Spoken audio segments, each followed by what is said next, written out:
Welcome to a deep dive into the world of federal government acquisition and contracting. Specifically, what you, as a small business, need to know to navigate this ever-changing landscape. You said it, ever-changing, for Yeah. sure. Right. We're going to be unpacking a recent podcast episode Okay, that covered this whole topic, especially from a sales and marketing perspective. makes sense. And to help us really break this all down, I've got an expert in all things federal contracting with me today. Happy to be here. It really is a dynamic, a really dynamic time to be in this space. So many changes happening all at once.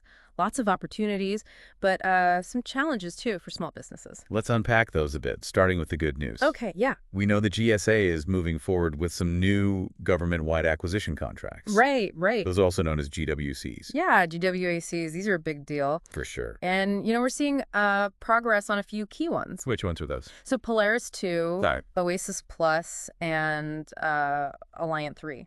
These are, pretty significant contract vehicles. Huge, especially for small businesses. Yeah. They provide a streamlined way to offer their services to federal agencies. That's pretty exciting. New avenues for potential contracts, that's what we like to see. Yeah, absolutely. But I know our source material also mentions some potential delays in the FY25 appropriations. Yeah. Possibly until April. So I'm curious how that could impact these new vehicles. Oh, yeah, that's a big one. It's a wrench in the gears, really. It compresses the timeline for those agencies that rely on the GSA's assisted acquisition services. Imagine trying to do a year's worth of shopping in just a couple of months. It's tough.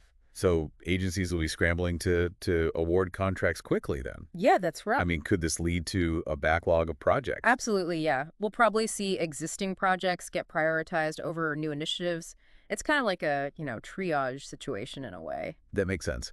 But on the flip side of that, it might actually create some openings Oh, yeah, definitely. for those small businesses that are really good at those quick turnaround solutions. For sure. Agility and responsiveness. That's going to be key in this environment. I like it. Being nimble and responsive is a real advantage. Absolutely. And actually, the source material pointed this out, that even with a continuing resolution, Right. agencies can still use those new contracts, That's right, yeah. like Oasis Plus, for those existing programs. Exactly. It's all about that authority to operate, that ATO. Once a contract gets that green light, that ATO agencies can start spending. It's like the floodgates open for business. Speaking of floodgates, I know a lot of people are excited about Polaris. Oh, yeah. Lots of buzz. It's been a long time coming, It has. and it promises to really change the game for small businesses. For sure. And there's a lot of excitement around Polaris. It's designed to be a lot more accessible, user-friendly for small businesses, right? Yeah. So potentially a more level playing field when you're competing for those government contracts. That's exciting. Very exciting. So we've got some new contract vehicles opening up, Yeah. but maybe some potential logistical hurdles, Yeah. So sure. due to the appropriations piece. But let's shift gears a little bit, Okay. because our source material also discussed that incoming administration and their plan to end that pandemic era telework, Oh, yeah. bring federal employees back to the office, Back to the water cooler. back to the water cooler, maybe back to those neglected office plants. Maybe there's definitely going to be an adjustment period. For sure. But it's interesting to think about how this could impact, federal contracting. Yeah. Because more people in offices, that probably means a bigger demand for certain services. Yeah. Janitorial work, Mhm. office supplies, maybe even some furniture and tech upgrades. Think about all the things that need to be addressed when folks come back to the office. Some people are arguing that this whole push to go back to the office actually benefits small businesses. Oh, for sure. Small businesses that are, quick on their feet can really capitalize on this shift because they can offer those specialized services that newly reopened offices need. So think sanitation services, think equipment maintenance, maybe even, helping agencies implement those hybrid work models. Right. It's not just about offering those traditional office supplies. It's about understanding how the workplace is changing and offering solutions for that. Exactly, yeah. And this is where it seems like understanding how all of these trends, how they connect, Right. becomes really crucial. Yeah, it's like a puzzle, right? All these pieces fitting together. Exactly. So, for example, you've got a small business that wins a spot on Polaris, and they specialize in office technology upgrades. Okay. Well, they're in a prime position to capitalize on this return to office trend. It's all about connecting the dots. It is. It is. Okay, so we've got some new contracts opening up. Yeah. A possible surge in demand for certain services. Right, yeah. A compressed timeline for agencies to make those decisions. Uh, But we've got to add another layer to this already, complicated landscape. oh, absolutely, yeah. We've got to talk about the NDAA. The NDAA, the big one, the National Defense Authorization Act. And it's got a whole bunch of provisions, right, that are going to really impact how the government does business, particularly with contractors. And our source material highlighted, some pretty significant implications here, especially those regarding Chinese companies. So, where do we even begin unpacking all of this? Well, I think Title 8 of the NDAA is a good place to start. Okay. This is the part that's really relevant for contractors. Okay. It has a few key provisions that I think are going to fundamentally change how acquisitions are done. Okay. Especially when it comes to working with or even for firms that are connected to the Chinese military. Okay. So if I'm a small business, Uh-huh. and let's say I'm considering partnering with another company Yeah. to pursue a government contract, Right. I really need to do my research. Oh, yeah. Big time due diligence here. Make sure that potential partner is not tied to the Chinese military at all. Absolutely, yeah. Because the NDAA places those strict limits on doing business with companies connected to the Chinese military. Yeah, And it's not just about the companies themselves. right, exactly. This extends to lobbying, too. Okay. Even a company's government affairs team Oh, wow. needs to be carefully vetted, to avoid those potential conflicts of interest. So that adds a whole new level of complexity to these strategic partnerships. It does. It does. And it's not just the companies, right? Right. There are restrictions on working with Chinese nationals, too, Oh, wow. or individuals subject to Chinese law. Okay. So contractors need to be really careful about who they're interacting with and how those interactions could be perceived. So navigating all these new provisions, it sounds like you need a deep understanding of all those NDA intricacies. You really do, yeah. And that's why it's so important for small businesses to, maybe seek out some legal or procurement consulting help. Right. Because the language can be tough. I imagine. But understanding what they're really getting at, the intent behind all that legal language, it's essential for compliance. And it's almost ironic, isn't it? Because the NDAA is pushing for this plain language in solicitations for small businesses. Right. Yet the act itself can be difficult to understand. It's a bit of a contradiction for sure. It really highlights the importance of having those experts on your side, people who can help you break down the legalese into, actionable steps. Yeah, to translate it. Exactly. Okay, well, before we dive deeper into the NDAA, Okay. let's recap what we've covered so far. Sounds good. So we've got new contract vehicles like Polaris, Yep. Oasis Plus, and Alliant 3 all coming online. Right. And that's good news. Great news for small businesses. Yeah, those looking for those opportunities to work with the government. For sure. But we also have that potential for a pretty tight timeline Yeah. because of that delay in the FY25 appropriations. That's right. And that could create some challenges, Certainly. but also opportunities Absolutely. Yeah. for those businesses that are agile and responsive. Exactly. And then we have this return to office trend, Right. which could mean more demand for certain types of services, Uh-huh. new niches for small businesses to fill, That's right. and finally, that NDAA. The NDAA. With this whole web of provisions. Yeah, lots to unpack there. Contractors really need to understand Absolutely. and be ready to address, especially those related to those Chinese companies. Mm-hmm. So, what does all this mean for you, the listener? Yeah, what are your initial thoughts? How might these developments impact your specific business goals? It's a lot to think about for sure. It is. But we encourage you to take a moment, reflect on what you've learned so far, and we're going to continue our deep dive in just a bit.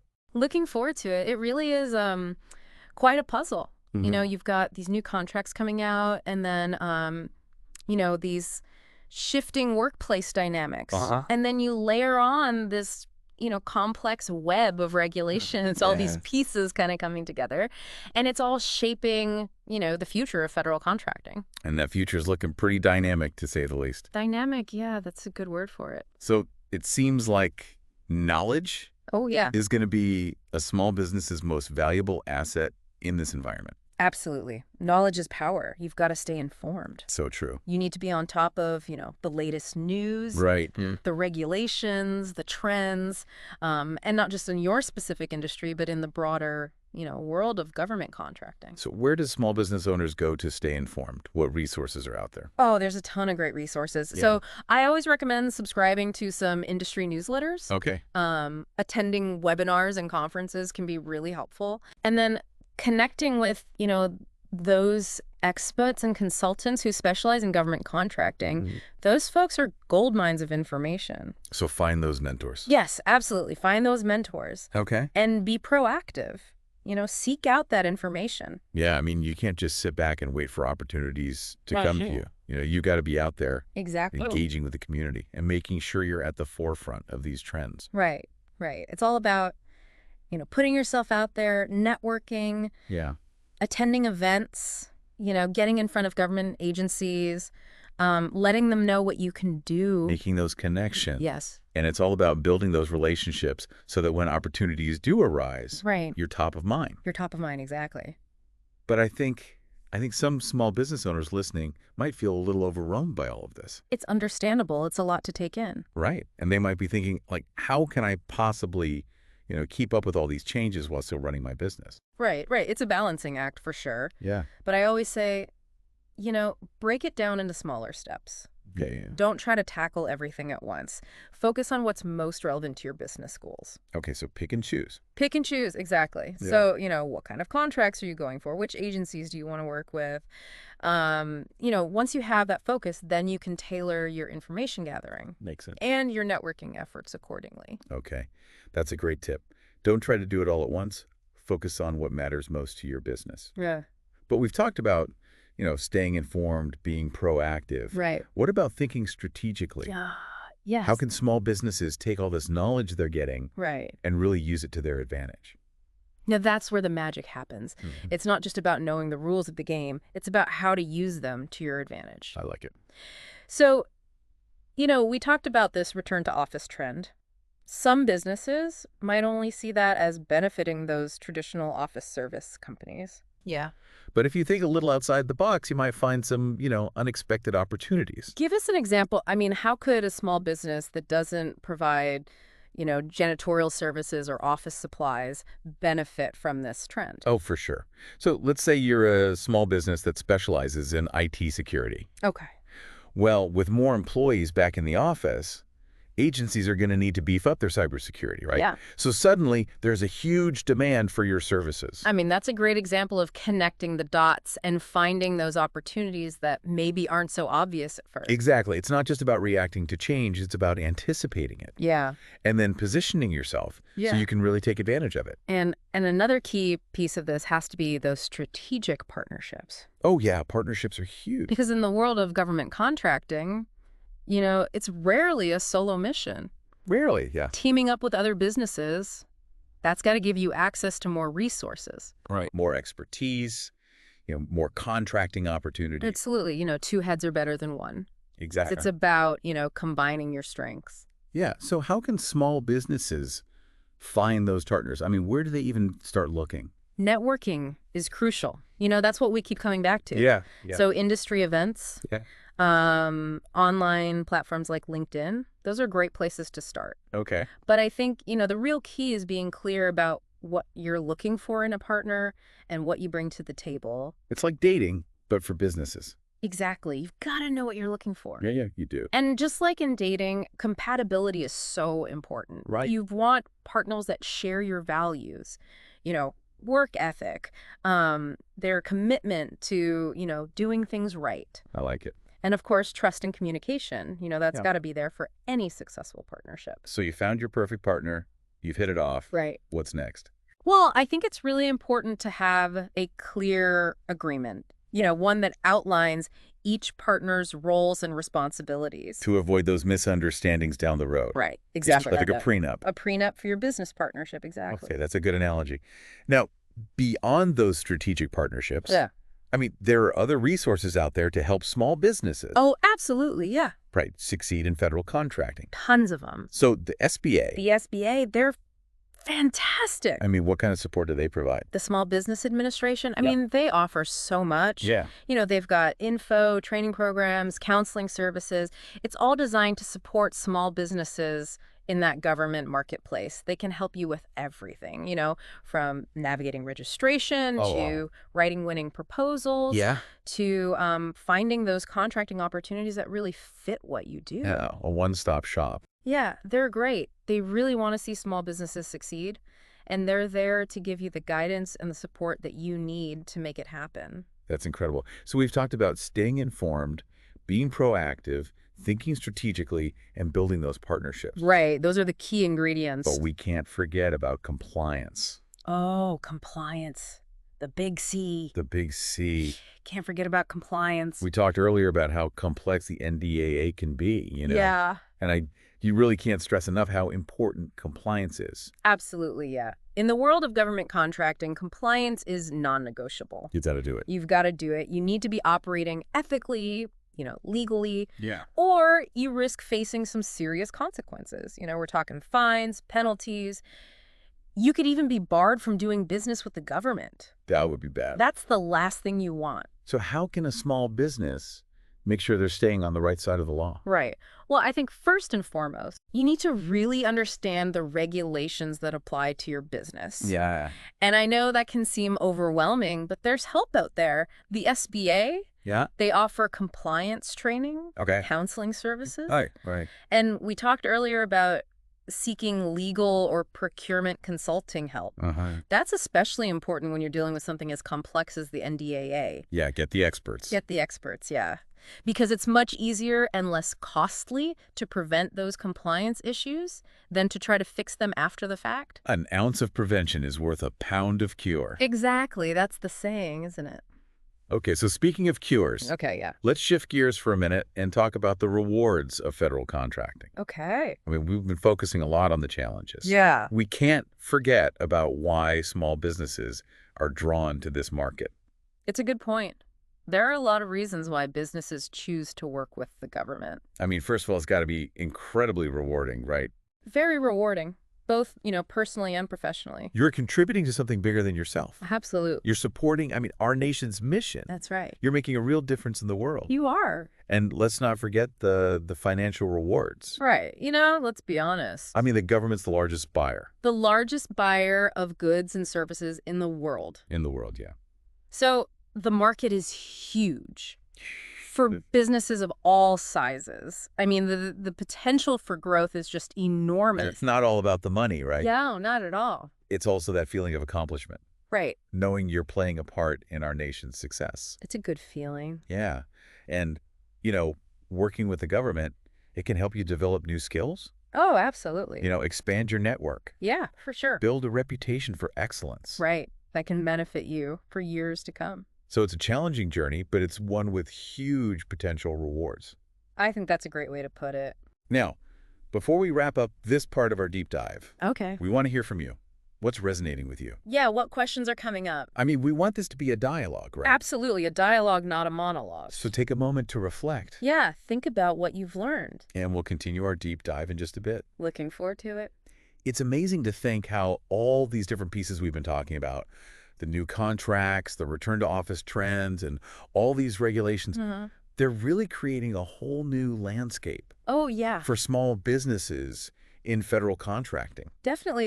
It's dynamic, It's not just about, each piece on its own. Right. It's seeing how they all fit together. Exactly. And I think that's a key takeaway here. Yeah, Don't view these things in isolation. right.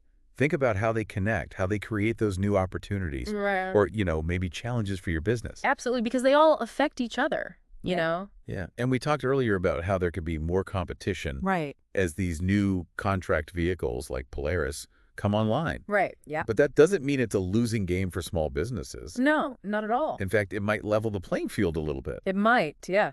So how so? Well, these new contract vehicles, they're often designed with small businesses in mind. Okay. Their goal is to streamline the process. Right. Make it easier for small businesses to compete for those contracts. I see. So, yeah, more players, but the rules of the game might actually be better for small businesses That's a great point. than they were before. It's not just the number of competitors, but how that competition's structured. Right, exactly. And speaking of competition, how can small businesses really set themselves apart Yeah. in this, increasingly crowded space? That's the million-dollar question. It is, yeah. It's not just about, having the lowest price anymore. Right. You need to show what makes you unique, that special something you bring to the table.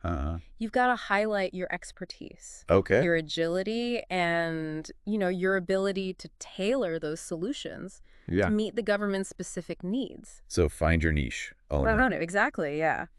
And that brings us back to staying informed. Full circle. Full circle, yeah. You got to know what the government wants, what their challenges are, and how your skills can help. It's about making those connections between what you know Right. and what the government needs. And those connections aren't always obvious. No. Sometimes you need to, think outside the box a little bit. Yeah, be creative. Be creative, exactly. Now, we talked about those partnerships. We did. How can those really help small businesses succeed here? Well, especially for small businesses that, might not have all the resources or the expertise to go it alone. Right. Teaming up with other businesses, big or small, can open up a whole world of possibilities. Yeah. More capabilities, more experience, more chances to win contracts. So you're leveraging those strengths, filling in those gaps. Exactly, yeah. It's more than just finding partners with different skills, though, right? Right, it's also about values. Values. Okay. Finding partners who have that same work ethic, that same commitment to excellence. So it's about finding the right partners. It is, yeah. It's crucial. Any advice on how to do that? Well, we've talked about networking a lot. Yeah. Go to those events, join the associations, use LinkedIn. Right. But be proactive. Proactive. Okay. Don't just show up and hope for the best. Right. Have a plan. Have a plan, yeah. Target those companies. Exactly. And be prepared to, really explain what you offer. Yeah. And what you're looking for in a partner. Don't be afraid to reach out. Start that conversation. Exactly. You never know where it might lead. And throughout this whole deep dive, we've mentioned a bunch of resources. Yeah, we have. Can you remind us of some key ones? Oh, absolutely. The SBA. Always the SBA. Small Business Administration. They're amazing. So much information, training, counseling, all tailored to small businesses. They're like your cheerleaders. They are. They really are. And don't forget about connecting with other small business owners. Oh, that's so important. Yeah.